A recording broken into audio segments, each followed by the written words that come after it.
Tired of complicated payment integrations? Let's transform your WordPress website into a sales machine by adding Stripe payment buttons directly, making it super easy for your customers to pay you. First, log into your WordPress dashboard and navigate to the plugin section. Then click Add New. Search for a Stripe payment button plugin. I recommend one with good ratings and a high number of active installations.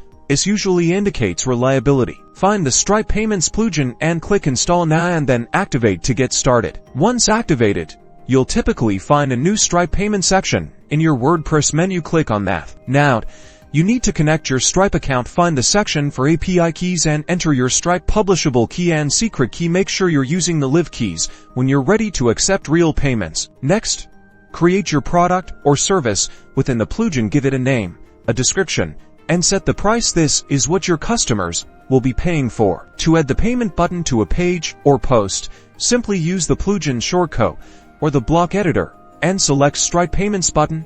Then select the product you just created. And that's it. Your customers can now securely purchase directly from your website. Start selling easily with integrated Stripe buttons and elevate your customer experience.